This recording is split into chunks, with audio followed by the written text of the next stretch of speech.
Hi அனைவருக்கும் sweet வணக்கம். Welcome to Greek mythology series.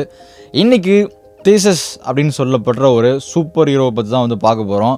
So அவர் எப்படி பிறந்தார், அவருடைய ட்ராவல் எப்படி, ஒரு இளவரசனாக பிறந்தாலுமே அவருடைய லைஃப்பில் ஆரம்பித்த இடம்ன்றது வேறு. அவர் அரண்மனையிலலாம் வாழலை, வேற ஒரு பக்கம் வளர்ந்து எப்படி அவருக்கான ஒரு க்ரௌனை அந்த அரச சீட்டில் போய் உட்கார்ந்தாருன்றதான் பார்க்க போகிறோம். ரொம்ப இன்ட்ரெஸ்டிங்காக ஒரு நல்ல ஒரு அட்வென்ச்சர் ட்ராவல் தான் வந்து இந்த கதை. ஸோ இதில் இன்ட்ரெஸ்ட் கொண்டவங்க, இந்த கிரேக் மைத்தாலஜிலாம் எப்படின்னு கேட்கலான்னு ஒரு ஆசை ஆர்வம் கொண்டவர்கள் இந்த வீடியோவை தொடர்ந்து பாருங்கள். பார்க்க ஆரம்பிச்சலாமா? ஒன்ஸ் அப்பான் அ டைம், பண்டைய காலத்தில் வந்துட்டு ஏத்தன்ஸ் அப்படின்னு சொல்லிட்டு ஒரு நகரம் இருந்திருக்கு அந்த கிரேக்க அந்த ஒரு அவங்களுடைய அந்த கட்டுப்பாட்டுக்குள்ளே. ஸோ அந்த ஏத்தன்ஸில் பார்த்தீங்கன்னா ஆஜிஸ் அப்படின்னு சொல்லப்படுற ஒரு அரசர் வந்துட்டு ரூல் பண்ணிக்கிட்டும் வராரு. ரொம்ப ஓரளவுக்கு வந்துட்டு அந்த ஃப்ரீயாலாம் ரூல் பண்ணல, ரொம்ப அந்த கடுங்கோல் ஆட்சின்னு சொல்லுவாங்க இல்லையா. ஸோ அதுக்கேற்ற மாதிரி கொஞ்சம் ஸ்ட்ரிக்டான ஒரு ரூல் தான் வந்து அவர் வந்து பண்ணிட்டு வராரு. என்ன தான் அந்த ஸ்ட்ரிக்ட் ரூலு ஒரு மாதிரி மற்ற விஷயங்கள்லாம் வந்துட்டு ஒரு மாதிரி ஓகேவா போனாலுமே அவருக்கு என்ன வந்துட்டு பிரச்சனையாக இருக்குது அப்படின்னு பார்த்தீங்கன்னா, அவருக்கு பிறந்தது எல்லாமே வந்துட்டு பெண் குழந்தைங்களாம் போயிடுது. ஒரு ஆண் வாரிசில் பேசிக்காக, ஏன்னா ஒரு அரசர் அப்படிங்கும்போது அவருக்கு அடுத்து ஒரு ஆள் வரணுன்னா வந்துட்டு ஆண் சிங்கக்குட்டி வேணும்னு சொல்லிட்டு ஆசைப்படுவாங்கள்ல. ஸோ அப்படி இருக்கும்போது கல்யாணங்களும் பண்ணிகிட்டே போகிறாரு. ஆனால் எந்த ஒரு அவருடைய மனைவிகளுக்கும் வந்துட்டு ஆண் குழந்தை பிறக்கவே மாட்டேங்குது. சரி, என்னடா அது எப்படி வாழ்க்கை போகுதுன்னு சொல்லிட்டு ஓரக்கிள் ஆஃப் டெல்ஃபி அப்படின்றது ஒரு தங்களுக்கு ஏதோ ஒரு பிரச்சனை. இப்போ நம்ம போய் சர்ச்செல்லாம் போயிட்டு ஏதாவது நம்ம வேண்டிட்டு ப்ரே பண்ணிட்டு வரோம்ல, ஸோ அந்த மாதிரி வந்துட்டு ஓரக்கிள் ஆஃப் டெல்ஃபி அப்படின்றது ஒரு கோயில் மாதிரி. அங்கே போயிட்டு அங்கே அந்த தேவ தூதர்கள், அந்த ஏஞ்சல்ஸ் மாதிரி சில பேர்லாம் இருப்பாங்க, கடவுள்களும் இருப்பாங்க. அவங்கள்ட்ட போய் வேண்டிக்கிட்டு இந்த மாதிரி பிரச்சனையை சொன்னால் அதுக்கு ஒரு தீர்வு கிடைக்கும் அப்படின்றது அந்த கிரேக்க காலத்தில் அவங்க நம்பினலாம் இல்லை, நடந்த ஒரு விஷயம்னே சொல்லலாம்.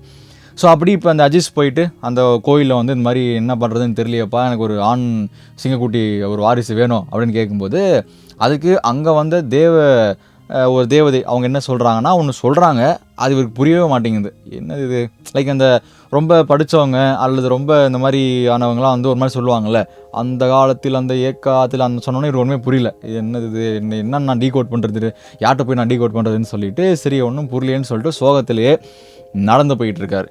அப்படி போகும்போது ஆன் த வேல ட்ரோஜன் அப்படின்னு சொல்லிட்டு ஒரு கிங்டமோடைய கிங் ஒருத்தர் இருக்கிறார். ஸோ இவங்க 2 பேர் ஜிகிரி தோஸ்து. சரி பார்த்தது, சரி நம்ம நண்பர் இருக்கிறானே, ஒரு 2 நாள் தங்கி விழாவை உபசரிச்சுட்டு போகலாமே அப்படின்னு சொல்லிட்டு அவங்க வீட்டுக்கும் போகிறாரு. போனதுக்கப்புறம் அந்த ட்ரோஜன் கிங்கை வந்து இவர் கதையை கேட்டதுமே ஒரு சின்ன ஒரு வலையை ஒன்று பின்னுறா. அப்படி என்ன பின்னுறாருன்னா, ஏத்தன்ஸ்ன்றது மிகப்பெரிய ஒரு சாம்ராஜ்யம். ஸோ அந்த சாம்ராஜ்யத்தில் தன்னோட பொண்ணு வாக்கப்பட்டா அப்படின்னா செம்மையாக இருக்கும்ல அப்படின்னு நினச்சி அந்த ட்ரோஜன் கிங் ஒரு வேலைத்தனம் பண்ணுறான், மாமா வேலை பண்ணுறான் அவன் பொண்ணுக்கு. என்ன சொல்கிறான்னா, இந்தாப்பா நீ அதெல்லாம் கவலைப்படாத, அந்த கோயிலில் உனக்கு என்ன சொன்னாங்க அப்படின்னா, நீ அங்கிருந்து நடந்து வரும்போது, அதாவது உன் கிங்டம் நோக்கி போகும்போது உன் கண்ணில் படுற முதல் பெண் அவளை நீ வந்து கல்யாணம் பண்ணிக்கோ. கல்யாணம் பண்ணிவிட்டு அவன் மூலமாக பிறகுற ஒரு குழந்தை தான்ப்பா உனக்கு ஆண் குழந்தையாக வரும், அதுதான் உன்னுடைய அடுத்த ஏத்தன்ஸோடைய அரசன் அல்லது இளவரசன்னு சொல்லிட்டு ஒரு கதையை சொல்கிறா. அப்படி இவரும் அப்படியா அப்படின்னு சொல்லிட்டு இவரும் நம்பிட்டு, சரி நான் இது வரைக்கும் எந்த பொண்ணுமே பார்க்கலையே அப்படின்னு சொன்னோடனே அதுக்கு தான் என்கிட்ட ஒரு ஐடியா இருக்குன்னு சொல்லிட்டு அவரோட பொண்ணையே, இந்தா என் பொண்ணு இருக்கிறா, நல்லவ, அழகானவ, படித்தவ, திறமையானவ, நீ இவளையே மேரி பண்ணிக்கோன்னு சொல்லிட்டு அங்கே ஒரு விஷயம் நடக்குது. மேரேஜும் ஆகிடுது, மற்ற விஷயங்களும் ஆகிடுது. அதுக்கப்புறம் இவர் கிளம்பி வந்துட்டு ஏத்தன்ஸ் நோக்கி போயிட்டுருக்காரு. இது ஒரு கதைங்களா? இப்போ ஏத்தன்ஸில் இவருடைய ஒன் ஆஃப் த ஒரு மனைவி எத்தேரா அவங்க பேர். ஸோ அவங்க முன்னாடி வந்துட்டு அத்தீனா வராங்க. அத்தீனா வந்து என்ன சொல்கிறாங்கன்னா, நீ போயிட்டு சில பல பழங்கள், சில பல பரிவாரங்களோடு நீ போயிட்டு பொசைடனை பாரு. பொசைடன் யாருன்னு கேட்டிங்கன்னா கடலோடைய காட் ஆஃப் கடல்னு சொல்லுவாங்க. ஸோ அவரை போய் பாரு, அவர் மூலமாக அவனுக்கு ஒரு குழந்தை பிறக்கும் அப்படின்னு சொல்லிட்டு போயிடுறாங்க. ஸோ அதுக்கேற்ற மாதிரி இவங்களும் போகிறாங்க, பொசைடனை பார்க்குறாங்க. ஸோ அவரும் வந்துட்டு ஆசீர்வதிக்கிறார். அந்த ஆசீர்வாதத்தின் விளைவில் வந்துட்டு அவங்க இதில் வந்து ஒரு கருவும் உண்டாகுது.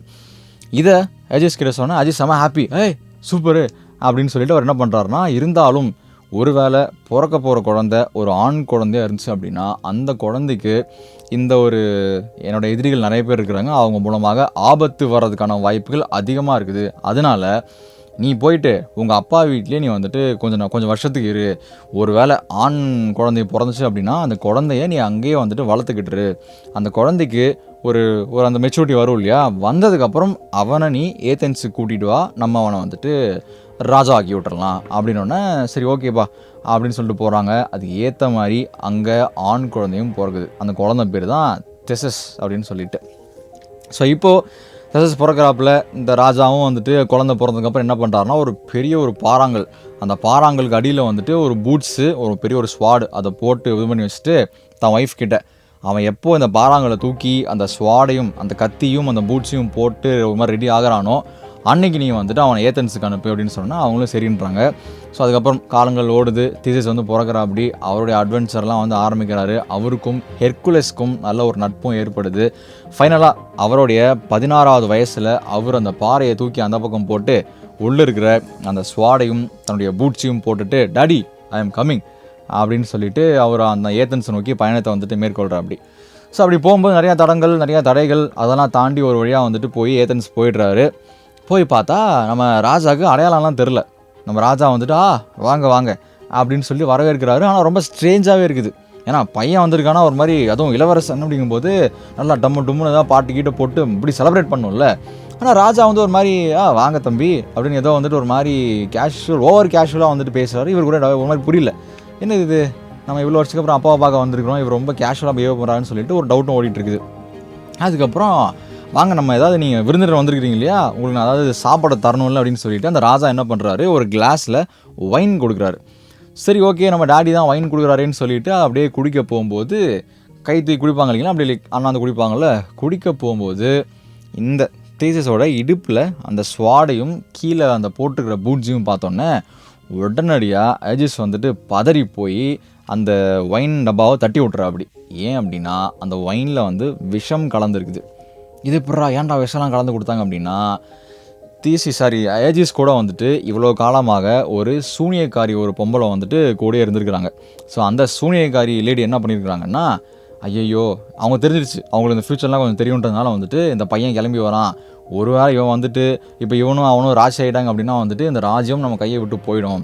ஸோ அதனால வரவன் எவனோ ஒருத்தன் வரவனால தான் அவனுக்கு ஆபத்துன்னு சொல்லிட்டு நம்ம ஒரு கதையை கிளப்பி விடுவோம், அதுக்கேற்ற மாதிரி அவனை போட்டு தள்ளிடலான்னு சொல்லிட்டு ஒரு பிளானை போட, அது ஃபைனலாக வந்துட்டு விதி விளையாடிடுச்சுன்னு சொல்லிட்டு இவரும் வந்துட்டு கண்டுபிடிச்சிடுறாரு. அதுக்கப்புறம் அந்த சூனியக்காரியை வந்துட்டு அந்த ராஜ்யத்தை விட்டு ஒதுக்கி வச்சிடுறாங்க.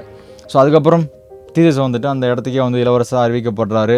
கொஞ்ச நாள் அப்படியே சுமூகமாக போகுது. இப்போ தான் அடுத்த மெயின் பிரச்சனையே வருது. என்ன பிரச்சனை அப்படின்னா, ஏத்தன்ஸ்க்கும் அந்த டைமில் வந்துட்டு கிரீட் அப்படின்னு சொல்லப்படுற ஒரு நகரத்துக்கும் வந்துட்டு ஒரு பெரிய பஞ்சாயத்தே இருந்தது. ஏத்தன்ஸ் வந்ததுக்கப்புறம் கிரீட் நகரத்தோடைய இளவரசரை வந்து இறந்தும் போயிருக்கிறார். ஸோ அதுக்கு வந்துட்டு ஒரு திருப்பி கடன் செலுத்துகிற மாதிரி வந்து வருஷம் 14 யங்ஸ்டர்ஸ், அதாவது 7 பசங்க 7 பொண்ணுங்க, இவங்களை வந்துட்டு இனாமாக வந்துட்டு ஏத்தன்ஸ்லேருந்து கிரீட்டுக்கு அனுப்பிச்சிக்கிட்டே இருப்பாங்க. அந்த இளவரசர் இங்கே வந்தால் இறந்து போனார். ஸோ அந்த ஒரு விஷயத்துக்காக. ஸோ அப்படி போகும்போது இதை தீசஸ் கேள்விப்பட்டு எவ்வளோ வருஷம் எப்படி நீங்கள் அனுப்பிச்சிட்டு போகிறீங்க, இதுக்கு ஒரு முடிவு வரணும்ல அப்படின்னு சொல்லிட்டு என்ன பண்ணுறோம் அப்படின்னா, நான் போகிறேன் இந்த தடவை ஒரு 7 பாய் 7 கேர்ள் அனுப்பணும்ல, அந்த 7 பாயில் நானும் ஒரு பாயாக போகிறேன், இதுக்கு நான் வந்து ஒரு முடிவு கட்டுறேன் அப்படின்னு சொல்லிட்டு கப்பலில் ஏறி போகிறாரு. கப்பலில் ஏறி போகும்போது என்ன சொல்கிறாருன்னா, டாடி நான் இப்போ பிளாக் ஃப்ளாக் கொடி ஏற்றிட்டு தான் நான் போகிறேன், நான் திரும்ப வரும்போது நான் மேலே வந்து ஒயிட் ஃப்ளாக் பறந்து கப்பல் வந்துச்சு அப்படின்னா நான் வந்துட்டேன் அப்படின்னு சொல்லிட்டு அர்த்தம்னு சொல்லிட்டு சொல்லி, ஆனால் அவங்க அப்பாவுக்கு மனசே இல்லை, சரி ஏதோ பையன் சொல்கிறான் போட்டுமே அப்படின்னு சொல்லிட்டு அனுப்பிச்சி வச்சிடுறாங்க. ஸோ இவங்களும் அங்கே போகிறாங்க. கிரீட்டில் வந்துட்டு மைனஸ் அவன் தான் அங்கே இருந்த ஒரு கிங்கு. ஸோ அவனும் வந்துட்டு இவங்கெல்லாம் பார்த்துட்டு பேசிக்காக அந்த பெண்களை வந்துட்டு அவனோட அந்த காம இச்சைக்கு எடுத்துகிட்டு போகிறது அந்த மாதிரி விஷயங்கள் நடக்குது. ஸோ ஃபைனலாக அங்கே கூட்டு போய் என்ன பண்ணுவாங்க அப்படின்னா, அங்கே மெனிடார் அப்படின்னு சொல்லப்படுற ஒரு பயங்கரமான ஜந்து ஒருத்தர் இருப்பான். ஒரு என்ன சொல்கிறது, ஒரு புல்லோட ஹெட்டோட மனுஷனோட பாடியோட ஒரு ஆர்க்கம் ஒருத்தர் இருப்பான். ஸோ அவனுக்கு போய் படையெல்லாம் போட்டுருவாங்க. ஸோ அதுதான் நடந்துகிட்டு இருக்குது. இப்போது படைக்கு போகிறதுக்கு முன்னாடி நம்ம இவருக்கார் பார்த்தீங்களா தீசஸ், அவரை வந்துட்டு ஒரு பெண் வந்துட்டு அவங்க கண்களால் தீசஸை வந்து பார்க்குறாங்க. பார்த்ததுமே வந்து அவங்களுக்கு லவ் வந்துடுது. அது யார் அந்த பெண் அப்படின்னு கேட்டிங்கன்னா அரியாக்டே. யார் அரியாக்டேன்னு கேட்டிங்கன்னா இவங்க தான் அந்த கிரீட்டோடைய இளவரசி. ஸோ இப்போது கொஞ்சம் அந்த டைம் இருக்கும், அந்த பலி கொடுக்குறதுக்கு கொஞ்சம் டைம் இருக்குது. அந்த டைமில் 2 பேரும் பேசுகிறாங்க, பழகுறாங்க, லவ் ஆகிடுது. ஃபைனலாக அந்த மான்ஸ்டருக்கு நம்ம தீசஸை வந்துட்டு பலி கொடுக்குற நாளும் வருது. ஸோ அந்த அன்றைக்கி என்ன பண்ணுறாங்கன்னா, நம்ம இளவரசி போயிட்டு நம்ம தீசஸ்க்கு வந்துட்டு ஒரு ஸ்வாடும் ஒரு நூல்கண்டும் கொடுக்குறாங்க.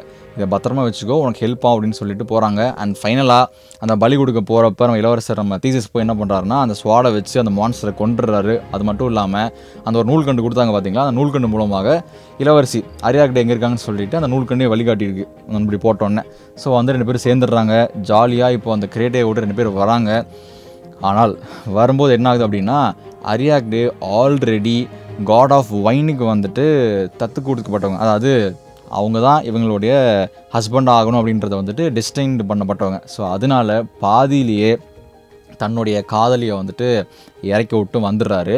அந்த சோகத்துலேயே என்ன பண்ணுறாருன்னா, வரும்போது அந்த கப்பலில் நான் சொன்னேன் இல்லைங்களா, நான் ஒயிட் ஃப்ளாக் ஏற்றி கப்பல் வந்துச்சு அப்படின்னா உன் மவன் அதில் செமையாக வரான் நீ நினச்சிக்கிடாடி அப்படின்னு சொல்லிட்டு போனான். அப்படி இல்லை, இப்போ அந்த காதலி இழந்த சோகத்தில் வந்துட்டு அந்த பிளாக் ஃப்ளாக் கட்டினாப்புலேயே இருக்குது. இதனால நம்ம ராஜா வந்துட்டு ஐயோ என் பையன் செத்து போயிட்டான்னு சொல்லிட்டு மேலேருந்து கீழே விழுந்து இறந்துடுறாரு. ஸோ இதை கேட்டு வரதுக்குள்ளேயே ராஜா மேலேருந்து கீழே குதிச்சு இறந்துடுறாரு தண்ணியிலேயே. ஸோ அதுக்கப்புறம் இவர் வந்ததுக்கப்புறம் அந்த ஊர் மக்கள்லாம் இவர் வந்து கொண்டாடுறாங்க. என்ன தான் அவங்க அரசன் இறந்தாலுமே கொஞ்ச நாள்லேயே தீசிஸை அரசன் ஆக்குறாங்க. அதுக்கப்புறம் தீசிஸ் தன்னுடைய க்ரௌனை வந்துட்டு அடையிறார். இதுதான் தீசிஸு சின்ன பிள்ளையிலேருந்து அப்படியே ஒரு ட்ராவல் பிடிச்சி இங்கே வந்து ராஜா ஆன கதை. சரியா, that's it for today. Okay, உங்களுக்கு பிடிச்சிருக்குன்னு நான் நம்புகிறேன். ஸோ இதிலே பார்ட் 2 வேறு இருக்குது, அது இன்னொன்று நம்ம பார்ப்போம். With this I end this video. Thank you வாட்சிங் திஸ் வீடியோ. பாய்.